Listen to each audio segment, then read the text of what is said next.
Alors, du coup, je voulais faire le lien avec la situation financière et le mercato. Enfin, c'est les deux sont liés, évidemment. Est-ce que, parce que la décision là du fair play financier, enfin, de la juge de chambre de jugement, qui a fait sauter la suspension de Manchester City, est-ce que du coup, ça rabat pas toutes les cartes, ça fait pas exploser le fair play financier et que ben, l'Olympique de Marseille, comme d'autres, vont se dire bon, ben, on n'a plus de sanctions, enfin, on n'aura plus de sanctions les exercices suivants. On peut du coup réinjecter sans problème. McCourt, il a dit plusieurs fois qu'il était freiné par le fair play financier pour investir. Enfin, en tout cas, même André Villas-Boas l'a dit chez le confrère de l'équipe. Donc, est-ce que ça peut pas tout rebasculer et du coup, lui se dit, ben, les 60 millions d'euros que je devais vendre pour le fair play financier, je les mets des côtés, je vais peut-être pouvoir faire vraiment une équipe compétitive pour la Ligue des Champions maintenant sans vendre trop de cadres, à part les joueurs qui sont très bankable et que du coup, ça pourra faire apporter de l'argent. Je pense qu'on n'a pas suffisamment de recul à l'heure où on se parle pour juger tout ça. On se rend compte quand même que même après, enfin, on se rend compte quand même que pour l'instant, le mercato, c'est des bonnes affaires qui sont flairées avec des prêts comme l'Argentin Balerdi, même s'il risque d'y avoir une option d'achat, un joueur libre comme Pape Gay, même si ça risque d'être un peu le bordel avec Watford. Et puis, tu vois, ils étaient sur Axel Disasi de Reims pour le poste de défenseur central, même si la priorité était Balerdi. Et même prêt payant, c'était compliqué. Donc voilà, donc on va voir au fil des semaines comment ça va se passer. Mais je ne vois pas Franck McCourt se lancer dans une grande campagne de recrutement à coups de millions. Je peux me tromper, mais ça m'étonnerait. Et après, il faut voir ce qui va se passer avec si Ventilia, hein, si Bounassar s'en va, si Morgan Sanson s'en va, si Douye Tchaïtatsar s'en va. Voir ce qui se passera derrière. Si, voilà, ce sera un vrai indicateur. S'il réinjecte un petit peu d'argent ou pas, on verra ce qui va se passer. Après, ça peut rentrer aussi dans la politique de trading. Regarde Lille ce qu'il est en train de faire. Ils essayent de vendre Victor Osimhen pour 80 et ils essayent de recruter son successeur Jonathan David pour 25. Donc, c'est aussi ça, peut-être. Je dis n'importe quoi. L'OM vend Morgan Sanson pour 30 et peut-être que tu veux prendre son successeur pour 8 ou 10, 12 15. ou 15. Ouais. Voilà, donc moitié prix. Donc voilà, ça, pour l'instant, c'est encore un peu Alors, du trop coup, tôt pour ouais. le dire. Ouais, alors du coup, comment toi t'analyses le fait qu'il n'y ait toujours pas de head of football, de directeur sportif, hein, mais ça me fait c'est ça, de directeur sportif. Est-ce qu'ils l'ont trouvé et ils peuvent pas le dire? Est-ce qu'ils galèrent pour le Non, trouver? C'est quoi la vérité? il n'est pas trouvé encore. Ça continue de chercher du côté du cabinet de chasseurs de tête new-yorkais. J'ai pas de nom à te donner, sinon je l'aurais fait. Et je l'aurais écrit déjà dans la Provence. Olivier Ce qu'on Piqueux. sait, c'est qu'Olivier Piqueux, aujourd'hui, c'est cuit. A priori, il va bosser C'est comme cuit. consultant pour un club anglais, d'après ce que j'ai compris. Ça reste à confirmer, mais a D'accord. priori, ce serait la tendance. S'ils avaient voulu faire Olivier Piqueux, ils l'auraient fait depuis longtemps. Ce n'était pas un dossier compliqué. Il était sans club. Il avait son expérience à Angers qui peut aider pour lui. Il avait pris des joueurs pas Ah chers oui, qu'il c'est un avait bon. revendus cher. Donc, s'ils avaient voulu faire Olivier Piqueux, c'était un dossier simple, malgré son problème au prud'homme avec le SCO. S'ils avaient voulu le faire, ils l'auraient fait. Donc voilà. Donc aujourd'hui, ça recherche toujours. Le cabinet de chasseurs de tête new-yorkais n'a toujours pas trouvé l'oiseau rare et il continue d'éplucher des dossiers. A priori, ça avancerait, mais bon, pour l'instant, le head of football, c'est André Villas-Boas. Oui, c'est peut-être pas plus mal puisqu'effectivement il fait du bon travail. On va voir. On va Est-ce voir comment ça se passe au que niveau du ouais, recrutement, mais c'est vrai que jusqu'à présent, on n'a rien à lui reprocher, puisque c'est lui avec Zubizarreta et Albert Valentine qui ont fait le recrutement l'année dernière. Valentin, Il n'y a que 3 joueurs qui sont venus, mais voilà, c'est 3 joueurs qui ont apporté quelque chose à l'équipe, entre Dario Benedetto, Alvaro González et Valentin Rongier. Là, le recrutement de Pape Gay, c'est plutôt quelque chose d'intéressant. Donc, on va voir la suite, quoi. Il y a des coachs qui sont meilleurs en recrutement que d'autres. Et d'autres qui se plantent, comme Rudy Garcia. ouais. c'est clair. Salut Rudy. Est-ce que salut Rudy, ouais. Moi, je l'ai connu à Dijon, mais bon, ouais. Il était déjà pareil avec la presse. C'était déjà un peu compliqué. Est-ce que après, c'est pas évident à dire, c'est toujours pareil. Et toutes les questions, à part là, le sportif, ça va être peut-être plus simple. Est-ce que, d'après toi, McCourt, maintenant, il est mitigé avec Jacques-Henri Hérault? Est-ce qu'il le surveille de près? Et est-ce qu'à terme, il voudrait le licencier ou c'est pas la tendance? Je sais pas, j'ai pas d'infos sur le sujet. Juste, ce que je peux te dire, c'est que c'est quand même surprenant qu'un président qui accumule les déficits sur les 3 dernières saisons euh, soit encore en poste. C'est factuel, il a accumulé 200 millions de déficits sur les 3 dernières saisons. Je pense que dans n'importe quelle société, il y aurait eu du changement. Là, il est toujours en place, il est toujours en poste. Les supporters marseillais sont à cran, sont à bout contre lui depuis longtemps. La rancœur a été tue pendant tout parce qu'il y a eu le regain sportif. Il y a eu cette espèce de renouveau sportif porté et incarné par André Villas-Boas et ses joueurs. Donc du coup, au stade, on n'entendait plus de chants contre la démission et de chants contre Jacques-Henri Hérault. Donc, mais voilà, Franck McCourt lui maintient sa confiance. C'est son principal interlocuteur. Donc voilà, pour l'instant, il est toujours là, aussi surprenant que cela puisse paraître pour nombre d'observateurs et de supporters. Clair. Alors du coup, je termine sur Jacques-Henri Hérault.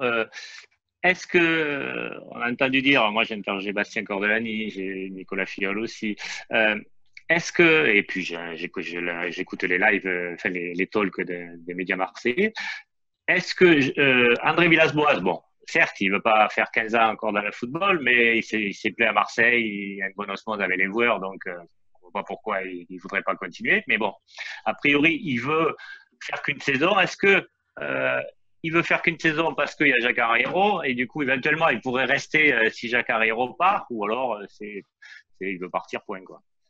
André Villas-Boas, c'est un entraîneur qui est vachement atypique. Il n'a rien à voir avec les autres entraîneurs. Beaucoup se seraient servis de cette année avec Marseille pour essayer de rebondir, de trouver un autre club et partir la tête haute. Parce que souvent, la deuxième année est quand même beaucoup plus compliquée que la première. Là, avec les restrictions financières qui sont annoncées, tout ce qui s'est passé l'année dernière, la Ligue des Champions qui s'annonce en plus, qui va pomper des énergies. Pour l'instant, l'effectif n'est pas bâti pour mener de front à ces deux compétitions. Il y a quand même un risque. Il y a quand même un risque que la deuxième saison soit plus compliquée. Donc, on va voir comment ça se passe. Mais voilà, André Villas-Boas, il est ce qu'il a envie de faire. Il n'a plus forcément de plan de carrière. Il a suffisamment bien gagné sa vie. Il vient d'une famille très aisée au Portugal. Il a gagné bien sa vie en Angleterre, en Russie, en Chine, aussi bien par ses contrats que par ses licenciements. Là, je pense à ce qui s'est passé à Tottenham et à Chelsea. Donc, il n'est pas guidé par l'argent, il est guidé par des projets sportifs, des projets de vie. Il a dit qu'il aimerait un jour aller entraîner en Amérique du Sud. Il a dit qu'il aimerait aller entraîner un jour au Japon. Donc, tu vois, ce type est vraiment atypique. Et donc, quelque part, il fait ce qu'il a envie de faire. Il aurait pu partir dans la foulée d'Andoni Zubizarreta, mais bon, les joueurs l'ont convaincu de rester. Il y a cette magnifique aventure qui se profile, même si elle est risquée. Il y a quand même une magnifique aventure qui se profile avec cette nouvelle saison. Je pense qu'il a envie de vivre ça, voir jusqu'où il peut amener ce groupe, voir s'il peut aller encore plus loin avec lui. Et après, advienne que pourra. Les relations avec Jacques-Henri Hérault, après, c'est comme dans toute entreprise. On s'entend plus ou moins bien avec son N+1, son N+2, son N+3. Mais tant qu'on arrive à bien faire son métier, finalement, c'est pas le plus important, à mon avis. Donc, c'est à partir du moment où on n'arrive plus à le faire, qu'on nous met des bâtons dans les roues, là, on peut se poser des questions. Mais voilà, difficile. Voilà, encore une fois, André Villas-Boas, il est vraiment à part par rapport à tous les autres entraîneurs. Et voilà, il ne fait pas ça pour trouver une super porte de sortie et rebondir. S'il faut lui-même, il ne le sait pas, quoi. Il ne sait pas qu'est-ce qu'il fera en juin 2021, quoi. Je pense qu'aujourd'hui, il ne le sait pas. Il a des projets. Il ne s'en cache pas, d'ailleurs. On peut lui reprocher certaines choses. André Villas-Boas n'est pas celui de ne pas être franc. Il joue franc jeu, il joue carte sur table sur quasiment tous les dossiers. Et donc voilà, il a dit qu'il aimerait entraîner une équipe nationale, il a dit qu'il aimerait entraîner au Japon, il a dit qu'il aimerait entraîner en Amérique du Sud. Il lui reste quelques années devant lui et il va peut-être essayer de mettre à profit pour faire ça avant de devenir président de Porto, a priori. Ça aussi, ça fait partie Ouais, de c'est ses ça, c'est son ambitions. rêve, c'est son club de cœur, de toute façon. Voilà, c'est un club où il est encore socios. Il est allé voter pour le président il n'y a pas longtemps, pour les Ah oui. élections du président. Donc Non, voilà, donc, après, il n'y a pas de il est problème. vraiment à part. Tu vois, il n'y a pas beaucoup d'entraîneurs qui rêvent de devenir président de leur club de cœur. J'en connais pas Oui, non, ça beaucoup. c'est sûr. Donc voilà, donc tout ça pour te dire Ah qu'il est non. vraiment à part et que je pense qu'il fonctionne beaucoup au feeling, au projet de sportif, au projet de vie. Et voilà, après, il restera pas. On verra déjà comment va se passer cette saison, les moyens dont il aura à De toute façon, disposition. un an, c'est ouais. Un an, c'est long. Alors, j'ai une question complètement différente, en fait. C'est pourquoi à l'OM, il n'y a pas d'ancienne gloire à des postes clés. Alors qu'il y a des joueurs qui, évidemment, c'est pas n'importe quelle personne, il faut avoir les compétences, mais en fait, il y a Rudy Voller, par exemple, il est compétent, hein, il est directeur sportif, entraîneur. Stojkovic, bon, certes, c'est mon joueur fétiche, mais c'est pas que pour ça, c'est qu'il a été président de la Fédération de Serbie, entraîneur, il est entraîneur au Japon. Enfin, voilà. Bon, Papé, il a été entraîneur. Et puis, bon, il ferait pas de tâche quand même. Bon, là, il vient de reprendre un club, mais Franck Sauzé avec son analyse, Ravanelli qui est directeur sportif, Enze qui est entraîneur, Bey qui va être entraîneur. Pourquoi à l'OM on n'arrive pas, enfin on n'arrive pas ou on ne veut pas intégrer des anciennes gloires, à part Basile Boli qui a un rôle d'ambassadeur? Franchement, je ne sais pas. J'ai pas de réponse claire à t'apporter là-dessus. C'est vrai, tu vois, par exemple, pour l'OM de football, on cherche aussi à savoir qui est-ce que ça pourrait être, et on se dit, est-ce qu'il n'y a pas d'anciens Olympiens qui pourraient faire l'affaire? Et pour moi, il y en a peut-être qui pourraient faire l'affaire, mais aucun n'a été contacté. À qui je pense? Je pense à Klaus Allofs, qui a été directeur sportif de Wolfsburg, voilà, qui connaît l'OM, qui reste attaché à ce club-là, qui a été directeur sportif voilà, qui bosse, connaît le marché allemand, donc qui connaît les agents, qui sait comment ça se passe. Klaus Allofs, pourquoi pas, tu vois, je dis pas qu'il faut que ce soit lui, mais C'est pas ça mal aurait assez, pu mais être un candidat crédible. Autre candidat crédible, à mon avis, Eric Roy. Eric Roy qui a joué à l'OM, le père d'Eric Roy a joué à l'OM. Il a été dirigeant à Nice, il a été dirigeant à Lens, il est dirigeant à Watford. Pourquoi tu n'essayes pas de le contacter à un moment ou à un autre, tu vois, pour prendre la température, ça t'intéresse, ça t'intéresse pas, qu'est-ce que tu proposes, où est-ce que tu vas? Donc, et c'est pas le mec le plus, c'est pas l'ancien le plus glorieux, mais c'est quand même un il connaît le club, ancien c'est joueur, important de voilà, connaître l'histoire. qui connaît le club et C'est qui important. connaît aussi ce genre de poste. Donc voilà, c'est pas forcément lui la personne idéale, mais pourquoi tu n'essayes pas de les contacter, de les approcher et de prendre un peu leur avis, leurs sentiments? Ça t'intéresse, ça t'intéresse pas? Qu'est-ce que tu ferais? Quel serait ton projet, tes ambitions, etc., etc. Donc ouais, je sais pas pourquoi il y a une espèce de défiance envers les anciens. Je me l'explique pas. Au début du projet Héros, il était question que Jean-Pierre Papin vienne justement. Il y avait eu des contacts qui avaient été amorcés dans ce sens-là. Et du jour au lendemain, Papin n'a plus de nouvelles. Donc, il devait bosser plus avec les jeunes, hein, si mes souvenirs sont bons. Il était ravi, il était emballé, il attendait que ça, etc., etc. Et du jour au lendemain, plus de nouvelles. Est-ce que c'était juste un coup de com' pour essayer de montrer aux supporters qu'il bossait, qu'il essayait de faire des choses qui pourraient leur plaire et après arrêter? C'est une hypothèse à pas écarter non plus. Mais voilà, enfin, toujours est-il que c'est vrai qu'à part Basile Boli, il n'y a pas beaucoup d'anciens Olympiens. Tu vois, il y avait Sébastien Pérez qui dirigeait la cellule de recrutement des jeunes, du centre de formation. Sébastien Pérez qui a été écarté récemment, sans explication logique et rationnelle, a priori. Donc, voilà. Après, il y a des gens de l'extérieur qui font du bon boulot. Je pense au directeur du centre de formation, Ferhat Kirat, qui fait vraiment du bon boulot, qui est très apprécié pour tout ce qu'il met en place, les relations qu'il a avec les uns et les autres. Donc, ouais, il n'y a pas à l'extérieur, des gens qui viennent de l'extérieur peuvent faire du bon boulot aussi. Mais comme tu dis, peut-être que des personnes qui connaissent le club peuvent également faire l'affaire, d'autant qu'ils savent où ils mettent les pieds. Ouais, tout à fait. Allez, une petite partie mercato. Bon, c'est pas évident évidemment, comme tu disais, mais à combien de départs doit-on s'attendre est-ce qu'on peut vraiment s'attendre au départ des départs? On reste sur les départs après on va les arriver à une grosse somme pour Sanson, Kaletacha. Alors, c'est quoi une grosse somme déjà? Difficile à dire. On fait au moins 30 millions, quoi. C'est ce qu'espère l'OM en tout cas. Hein. Ils espèrent tirer une trentaine de millions pour Tchaletatsar, Sanson, voire Camara. Mais on est quand même dans un marché compliqué à cause du coronavirus. Les clubs ont vu leurs recettes diminuer, hein, tous les clubs étrangers ont vu leurs recettes diminuer, les clubs français également. Mais ceux qui peuvent lancer des offensives à ces sommes-là sur des joueurs de l'OM, ça peut être que des clubs étrangers. Il y a PSG aussi, mais bon, c'est une autre histoire. Donc, je ne sais pas, on ne connaît pas les clubs étrangers, le mercato n'a pas commencé, donc on ne sait pas trop comment ça va se passer. Regarde, le Real Madrid a dit qu'ils n'allaient pas se lancer, par exemple, dans de grandes offensives cet été à cause du coronavirus. Est-ce que les autres clubs vont le faire ou pas? Pour l'instant, c'est l'incertitude, on ne sait pas. On ne sait pas ce que ce marché va être. Il ne s'est pas passé grand-chose jusqu'à présent. Quand tu vois que pour un Mbaye Niang, Rennes réclame 30 millions d'euros, donc ça me paraît quand même colossal, exagéré et exorbitant. Donc il y a plein d'inconnus aussi autour de ce marché post-coronavirus. Et nous, on se pose les questions, mais les clubs se les posent également. Je sais qu'il y a plein d'endroits où tous les scouts ont été mis au chômage partiel. Ils ne savent pas s'ils vont reprendre ou pas. Ils proposent des deals, mais ils ne savent pas si ça va voir le jour, si leur club a les moyens. Je pense à des clubs anglais qui ont perdu beaucoup d'argent aussi dans la crise sanitaire. Donc, ça aura forcément un impact sur les transferts, sur le prix des transferts. Et est-ce que les clubs vont faire des grosses propositions? Des agents me disent oui, qu'il y aura des grosses propositions, mais sur des gros joueurs. Est-ce que sur des joueurs qui ne sont pas considérés comme faisant parmi les top joueurs, est-ce qu'il y aura des grosses propositions? Plus difficile à dire. Aujourd'hui, c'est même impossible à dire parce que finalement, il n'y a rien qui est lancé.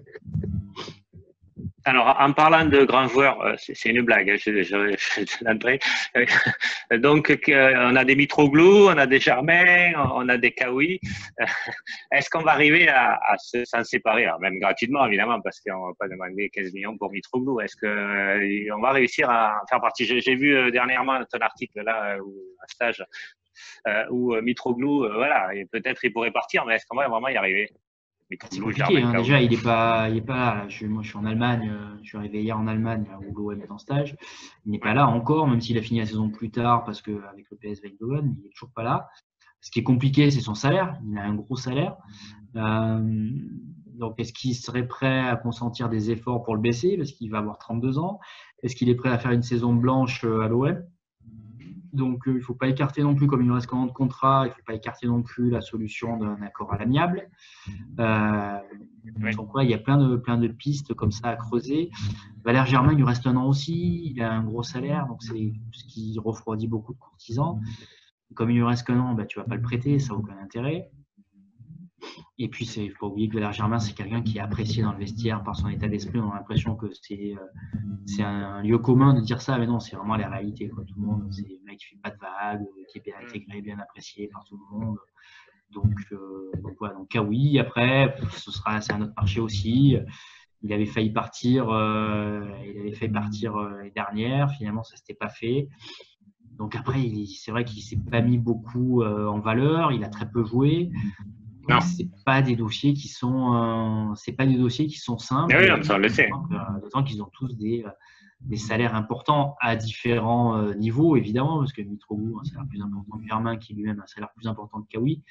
Mais ça reste des salaires qui sont élevés pour la plupart des clubs français. Donc pas simple. Ouais. Au niveau des arrivées, est-ce que, si je résume, l'OM cherche un latéral droit parce qu'a priori Sarr ou Saka va partir, un latéral gauche enfin pour suppléer à Mavi, un attaquant de complément à Dario Benedetto, donc plus le milieu défensif, mais ça y est, c'est fait avec Gay. C'est là, ou alors il y a également d'autres postes qui pourraient être ciblés. Alors il y a des rumeurs, là j'ai vu un milieu défensif, mais ça me paraît bizarre. Ça me paraît bizarre le milieu défensif, sauf s'il y a un départ, sans doute. Je sais qu'il y a des joueurs qui sont proposés à André Villas-Boas, bon, comme c'est le lot quotidien, ça, hein, il reçoit plein de propositions régulièrement des Oui. services des uns et des autres. Latéral gauche, je suis pas sûr encore parce qu'il va falloir voir ce qui va se passer en préparation avec Roca. Christopher Roca, il a été prêté 1 an et demi à Sochaux, ça s'est plutôt bien passé. Donc, est-ce qu'aujourd'hui il a les épaules pour être la doublure de Jordan à ma vie ou pas, à voir. La préparation en Allemagne, elle va nous en dire un petit peu plus avec les 3 matchs amicaux qui sont programmés. Après, il y a le défenseur central hein, qui va arriver, Leonardo Balerdi, selon toute vraisemblance, comme on le disait tout à l'heure. Au milieu, il n'y a pas de Gay, et ça ne bougera pas a priori tant qu'il s'il n'y a pas de vente. Et après, il y a l'histoire du latéral droit aussi, sans doute.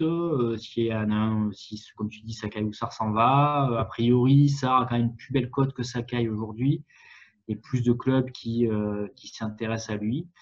Donc voilà, après sans doute que des départs seront compensés parce que le groupe n'est pas fou, hein, le groupe n'est pas hyper étoffé avec la Ligue des Champions, avec toute l'énergie que ça pompe physique et aussi bien physique que mentale. Donc voilà. Après, je pense que peut faire confiance à André Villas-Boas et ses réseaux. Il bosse là-dessus.